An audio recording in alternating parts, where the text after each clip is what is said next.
All right, welcome back to episode 2 of the track prep for the i30N Festival 2025 down in Winton, Victoria. We're roughly 6 weeks out from that track day, so we are back for another set of installs. Now, this might be relatively on brand for what some people believe regarding the owners of these cars. They don't have a great reputation, unfortunately. Some people might say this is rice or whatever. I don't really care. Some of this stuff is a necessity for the track. Some stuff is just for looks or just because I liked it. So let's get it all out of the car and see what we're working with today. So as you can see, I've been quite busy collecting parts. This is all the stuff we're going to install today. We're going to start with probably the trickiest one first, and then we'll work our way into the easiest ones. None of this should be too hard to install, but we'll soon find out. Some of this is cosmetic, some of this is track stuff. Some of this, I don't even know if I'm gonna keep on the car, to be honest. We're gonna give it a go. And again, I think this is gonna make everything kind of come together after we've done this lip and side skirt. So I'll lay it out and run through specifically what we've ordered and what we're going to be doing today. So as you can see, fair amount of parts here. We are going to be starting off with the blow-off valve. This is a GFV response. The best thing about this is that it has got a function to dial up or down the amount of recirc. So if you want it to be full recirculating with no whoosh whoosh noises, we can turn it right back. If you want to have it full whoosh whoosh, we can turn that on, which is probably what we're going to be doing. So we're going to start with that. It's probably the most complicated thing here. Then we're going to be moving into the FlowDesigns fire extinguisher kit. So I've got myself a 1 kilogram fire extinguisher. This is a mount for the front passenger seat so that it's easily accessible. This is made by FlowDesigns, which is the same company that made the side skirts. This is Australian made as far as I can gather. It's made of proper steel. So keen to get that on, obviously an essential for the track. Then we have got these mud guards, flash guards, whatever you want to call. These are from a company called RallyFlapz, which are from the UK. They're fully customizable in terms of logos, color. They can either be gloss or satin. I went for the satin with the gloss N logos. I don't want to be too showy with the N logos. They're sort of all over the car, so I don't want it to be super in your face. And I've also gone for the same sort of style and color as my window banner, which is matte black with gloss logo. So these are going to be a lifesaver with the paint. I'll explain it a little bit later, but these are ordered through a company in Australia called All Things Mudflaps. So RallyFlapz aren't technically sold within Australia. You have to go through All Things Mudflaps. He is a legend to deal with. This is their Instagram here. And yeah, he was super, super responsive, great pricing, super fast, but these are all made to order. And then last thing, this is where the rice comes in, so to speak.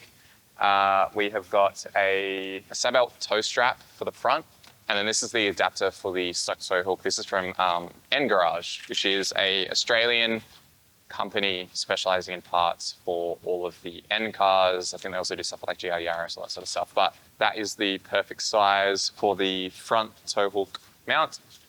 And then we can screw that on. So whether that'll stay on permanently or not, I don't know, but obviously we need something for the track so that if we do run off, we can be towed. And this is obviously a rated tow strap. So I think that'll look kind of sick on the car anyway, but let's get into it, shall we? Let's start off with the blow-off valve. Now, I'm not entirely sure how difficult this is going to be. I've never done one of these, but we will soon find out, won't we? So we open this up. There she is, beautiful packaging. GFV sticker. So that's our blow-off valve. I believe this is our instructions. It is in full color, which is fantastic. So access to the factory diverter valve is made easier with the removal of the airbox. To do this, remove the 2 plastic clips on the intake. Press the center pin in to release that hose clamp and the 3 bolts. Carefully remove it from the car and set aside. So let's begin by doing that before I even move on to the next thing. So we need to remove the 2 plastic clips on the intake, which are these, then the hose clamp, and then there's 3 bolts to remove it. Now you can probably see the lid of my airbox is off. That's because I like the sound of the intake. If you don't like that, then unlucky.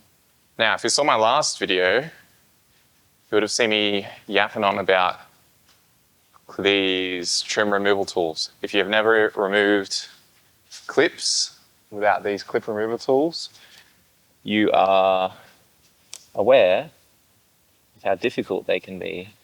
So to push the center in, get underneath it, bang. 2 clips, done. Number 2, remove the hose clamp connecting to the airbox. So that's this, which is a screw. All right, I'm just gonna leave that partially unscrewed. I don't know if it needs to be fully unscrewed. 3 bolts. It's 1, 2, and then 3 behind. They look like a 10 mil. And then number 3, back in here behind. Let me get another 10 mil because that's now behind the airbox. This is my assistant. Bolt number 3. I'm just going to remove the filter. So imagine this is just a matter of wiggling this out. There we go. Airbox removed. 3 of these screws to hold that in. Okay, well, I've got legitimately no idea where that 10 mil's gone. So before unbolting the factory valve, it is easiest to remove the recirc hose while the valve is still solidly mounted. This hose is quite tight and needs some wiggling persuasion. Then remove the factory valve from the car using the 10mm socket for the 4 screws. Where the fuck that is, I have no idea. Is that this? Oh, that's this. Is it this? If I'm wrong, which I could be, just disregard what I'm about to say, but this hose right here that comes up to the intake goes down to the factory valve, which is here, that has a hose clamp on it and 4 screws. So we're replacing this unit altogether. So it's saying to remove this hose clamp while it's still attached to the car. Otherwise, it's too hard to get off. You kind of need it to be solid so you can actually wiggle it off. So I'm going to do that now. I believe I need some pliers to pull that clamp off, which I'm going to try and find now. Again, if you're new here, we are using my good friend McGee's shed. God.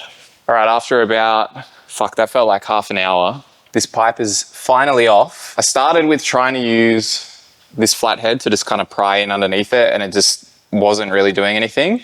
And then McGee came in and provided me with one of these pick tools, which made life so much easier because I could actually get underneath it and kind of wiggle its way off. So if you're going to do this, WD-40 and a pick tool, use the pick tool to get in underneath the pipe and just sort of break that seal and then pull it off. It seems like it's just an ongoing thing, maybe because the car's so new, it gets hot, all that sort of stuff. But I looked in the owners group and everyone said that they've had the same sort of issue. So try one of these. Ideally, these 2.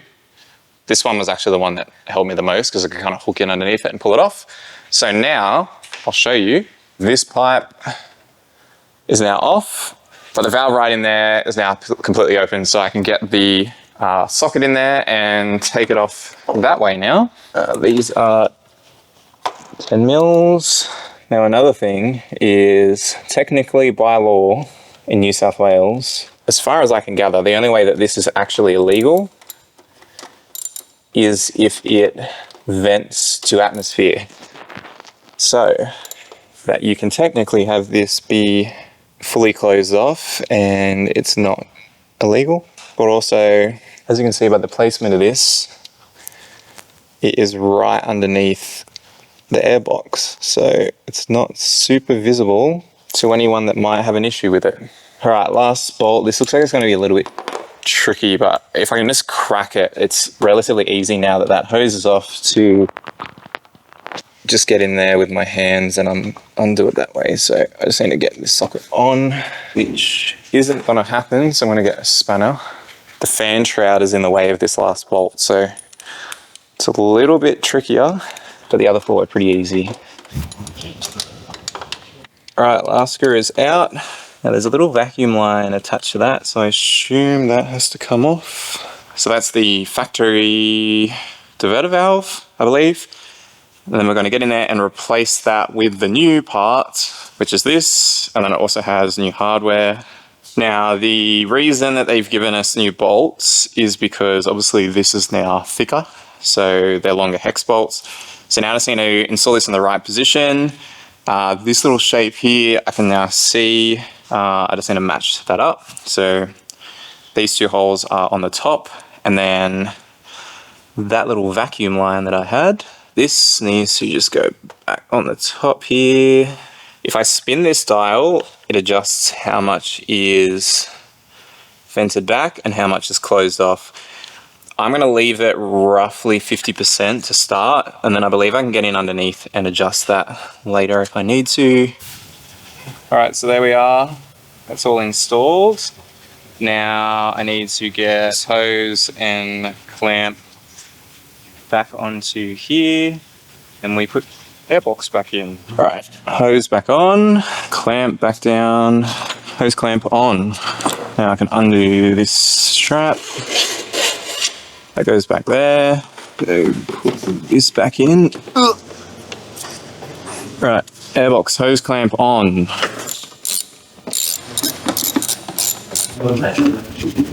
Done. Now let's do the way easier shit, hopefully. And then we can go out and listen to how much better that sounds. All right, I'm gonna do let's do the fire extinguisher first. So I'm gonna start by moving the seat back and then find the correct size for that. Big old ratchet. And you're gonna fully remove them.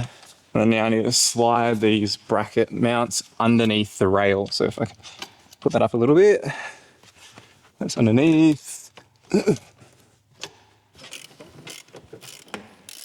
All right, there we go.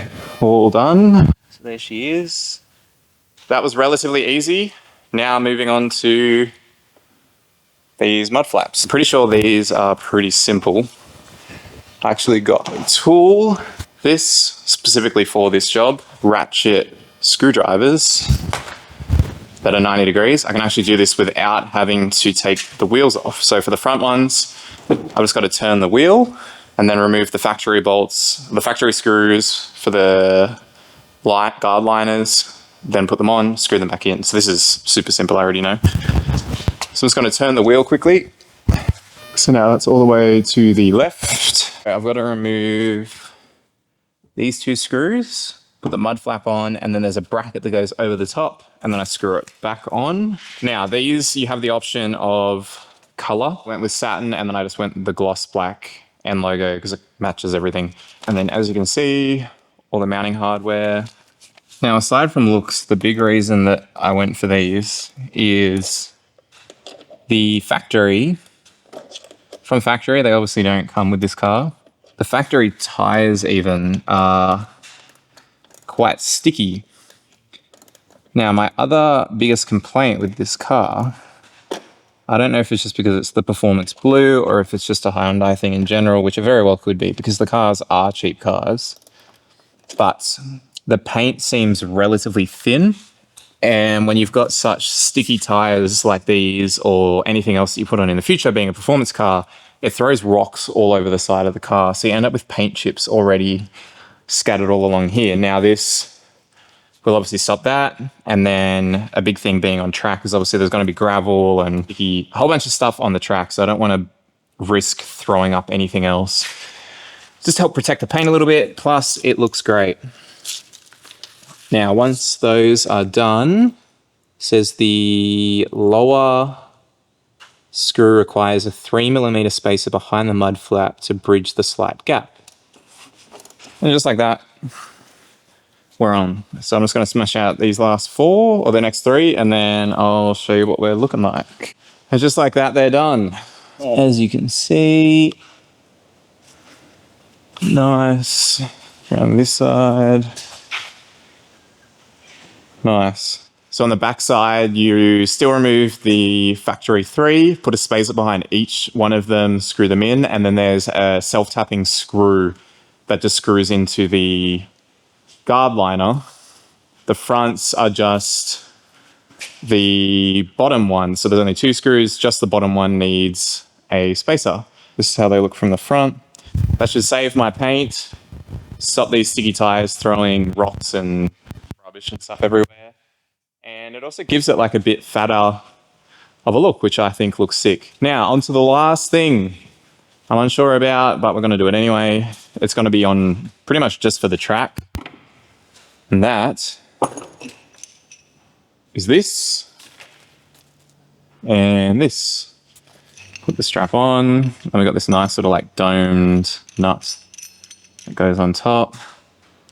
Now I need to find a way to remove the factory tow cover. Let me ask ChatGPT, how do I remove the factory tow hook cover on an i30N? To remove the tow hook cover on your Hyundai i30N, follow these steps. 1. Locate the tow hook cover. The cover is usually... Keep going. Great. Now that you've located the tow hook cover, here's how to remove it. 1. Use a small flathead screwdriver or a trim removal tool. Gently insert the tool into the edge of the cover. Be careful not to scratch the bumper with your hands. Oh, there we go. Done. All right, there we are. Installed. I tried to do it before and realized that it wasn't actually in the whole way. So now that's what it looks like. Fully installed. Which I actually don't hate it. I might leave it for the time being and just see how we go. Anyway, let's go for a ride. I'm going to throw a mic into the engine bay. Let's go for a drive and get a listen to what this blow-off valve sounds like. Shall we? I'm very excited. All right, let's see if we can hear this. I think I set it to 50% recirc, so we'll see if it actually picks it up. Neutral.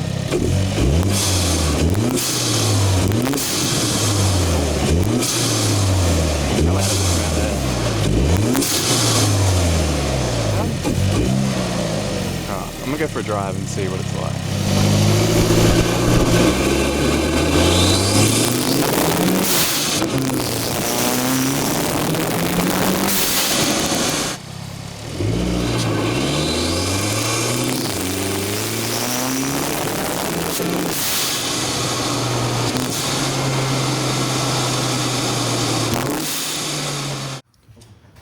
All right, I was too excited to give an outro to that video, so here I am editing it. To me, that sounds sick. I've been driving around with it like that for about a week now, and I absolutely love it. It's very obnoxious, but at the same time, if I'm not in the N mode or sport mode, it's not too bad. It's only once where I'm obviously building boost that it's a bit obnoxious. But anyway, thank you for watching. I hope you enjoyed that video.